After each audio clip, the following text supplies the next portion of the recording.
Olha o esporte aí, eu sou o Rafael Turati. O tema de hoje é um esporte pouco conhecido aqui no Brasil, o Gateball. Então, como sempre, a gente começa com algumas curiosidades, vamos conferir. No Brasil, estima-se que existam cerca de 10 mil praticantes de Gateball no país. Em 1982, foi fundada a Associação Brasileira de Gateball, que hoje é a União dos Clubes de Gateball do Brasil. A UCGB tem 22 regionais distribuídas pelo país, desde o Pará até o Rio Grande do Sul. E a maioria dos clubes está concentrada no estado de São Paulo. E para falar mais sobre esse esporte, eu estou aqui com o seu Áureo Yamada, instrutor e técnico do Campinas Gateball.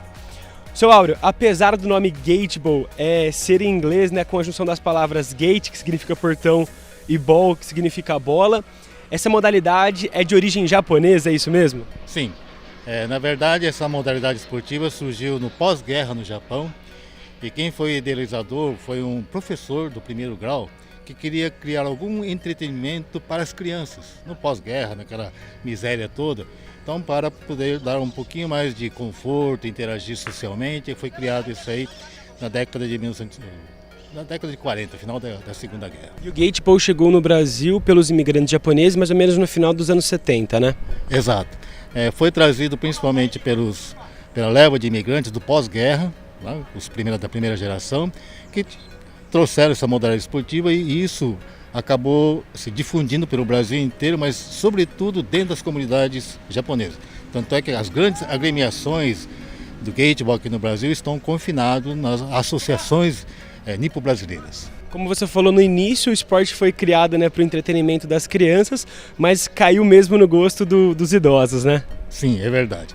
Como é uma modalidade esportiva? Primeiro, ser praticado numa equipe, tá? Tem a equipe vermelha, a equipe branca, com 10 bolas. Ela não tem o que nós chamamos de aquele exagero de exercício. É uma modalidade esportiva bastante tranquila, onde entra um único atleta cada vez para bater a sua bola, tá certo? Então não há assim contato físico, o que é ótimo, bom para criança e principalmente para o idoso, tá certo? E a partida é conduzida praticamente as pessoas andando, não precisa correr. Tá? Então isso favorece bastante realmente uma forma de exercitar para a terceira idade. Então, tanto é que nós temos bastante atletas aqui da terceira idade. E seu Áureo, então como que se joga Gateball, né? É um jogo fácil de se entender? Quais são as principais regras dessa modalidade? Perfeito. Na verdade, é uma modalidade esportiva bastante tranquila. Ela é praticada num intervalo de 30 minutos, dividido com 2 times, tá certo? O time par, 2, 4, 6, 8, 10, é responsável pelas bolas 2, 4, 6, 8 e 10, enquanto que o time ímpar é o vermelho que joga com as bolas ímpares, 1, 3, 5, 7 e 9. E esses jogadores, essas bolas são autorizados para fazer batida em sequência. Um faz, terminou a jogada dele, entra o 2, entra o 3, então não há simultaneamente mais do que um único atleta dentro do campo, tá certo? E a batida, o jogo é conduzido com taco, tá certo? E mais 10 bolas, tá certo? Eu acho que é a única modalidade esportiva no mundo que eu conheço que 10 bolas podem estar simultaneamente dentro do campo, mas só tem um atleta batendo. Como a gente pode ver, o jogo é disputado, né, num campo, numa quadra, que pode ser de terra ou de grama, né? Sim. Aqui no Brasil, predominantemente, são essas quadras de saibro, né, de terra. Em alguns locais tem campo de gramado, então, por exemplo, você pode ter um campo de futebol e transformar aquilo lá também em várias quadras de Gateball. No Japão ainda tem campos, né, quadras com revestimento sintético, com área coberta, mas aí a forma de se jogar, inclusive tacos e bolas, é um pouquinho diferente. Então existem, na verdade, 3 modalidades: piso sintético, piso de terra e piso de gramado. E o que consiste, né, a quadra de Gateball, né? A gente tem os portões que o senhor vai me falar, explicar o tamanho certinho. Qual que é a dimensão dessa quadra? A quadra, na verdade, ela tem uma dimensão retangular, 15 metros por 20. Esse é o tamanho oficial de todos os Gateball. E dentro dessa quadra são posicionados 3 gates ou 3 portões, tá certo? Então tem o portão número 1, o número 2 e o número 3. Está distribuído, tem a metragem certinho e tal, mas não vem ao caso agora.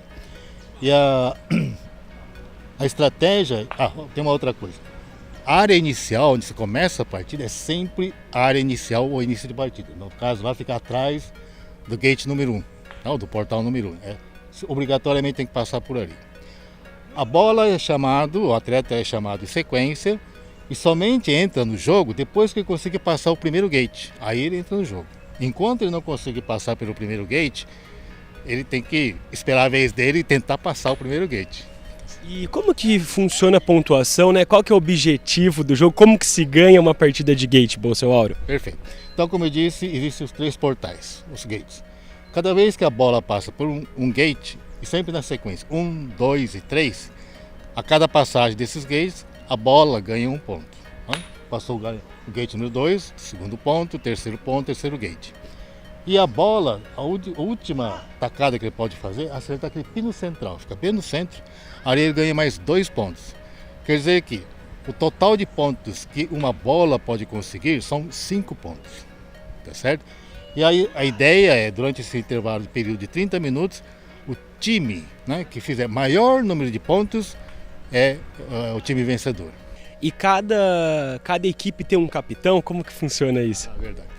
Na verdade, pode ter um capitão e pode ter também a figura de um técnico, tá certo? O capitão é ele o único que pode comandar, na verdade, a sequência estratégica do jogo. Aliás, a estratégia é uma coisa extremamente importante do gateball. Eu diria que 50% de um time é a habilidade técnica individual. Outros 50% é a estratégia. É uma modalidade esportiva onde se usa muita, vamos dizer assim, estratégia com inteligência. E ela é uma coisa, essa estratégia, como existem 10 bolas aqui, né, o que acontece? Você tem que prestar atenção em todas as bolas, aonde que você pode atacar e quando você deve defender, tá certo? Para o seu time sair vencedor. E vocês, jogadores, vocês utilizam um reloginho, um timer? Qual que é a função desse equipamento? Sim, verdade. Então, nós utilizamos esse relógio timer, tá certo? E também que marca a pontuação. Então ela começa, na hora que você dá o início aqui, ela começa a fazer 30 minutos regressivo, no cronômetro regressivo. E aqui está a numeração de 1, 3, 5, 7, 9, que é o time vermelho, o time par. E a cada bola que passar aqui, o gate, você vai marcando para você não se perder ao longo da partida. Se de repente a bola número 3 passou o segundo portal ou não passou ainda. Isso faz toda a diferença na estratégia do time. Então você não pode perder essa noção de como é que estão as bolas e como é que elas estão estrategicamente distribuídas e quantos pontos já tem em cada uma das bolas. E o seu Áureo, durante uma partida de gateball a gente tem algumas nomenclaturas em japonês, né? Como que seria isso? É verdade. Como é um esporte que foi criado no Japão, mas também foi no pós-guerra, onde a influência americana era bastante grande, né? Estava sob o domínio dos americanos. E aí essa modalidade esportiva foi baseado originalmente numa outra modalidade esportiva chamada croquet em inglês, tá vendo? Tacos e bolas. Então foi ajustado esse croquet para uma modalidade que tornou-se o gateball. E lógico, como foi criado no Japão, inicialmente todas as frases, né, de comando, de juiz, eram japoneses, tá certo? Mas à medida que ela foi difundindo para o mundo, o que acontece? Então, na China o pessoal pratica, na Inglaterra o pessoal pratica, nos Estados Unidos, na Austrália, na França, inclusive aqui no Brasil. E aí houve uma necessidade, lógico, de nacionalizar alguns desses termos. Mas uma boa parte ainda, tá certo, das decisões, principalmente dos juízes, ou mesmo conversa entre os atletas, ainda utiliza-se bastante o japonês. Aí o pessoal, mesmo que não seja descendente de japonês, acabam decorando e usando esses termos também. Dá algum exemplo pra gente? Por exemplo, a tacada final de uma bola, tá certo? Quando acerta aquele pino central ali. Então não existe um termo traduzido para o português. Então a postura do juiz foi assim, agari. Essa é a postura, tá certo? Aliás, esse gesto e postura é uma coisa extremamente importante porque cada país que está adotando esse time, lógico, estão utilizando o idioma do seu país. Agora, esse gesto, tá, é universal. Então, mesmo que eu não fale chinês, eu vá jogar na China, eu não entendo o que o chinês falou, mas o gesto que ele faz é entendido universalmente por todos os praticantes do gateball, no mundo inteiro. Agora estou aqui com o seu Mário, ele que pratica gateball há mais de 20 anos. Seu Mário, como que esse esporte entrou na sua vida? Então, como eu não estava assim à toa, não fazia nada, aí um colega me falou, vamos treinar, né?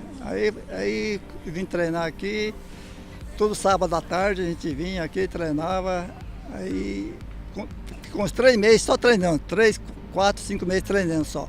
Aí eu falei assim, pô, só treinando, né? Eu queria jogar, né? Aí eu falei assim, você não tá bom ainda.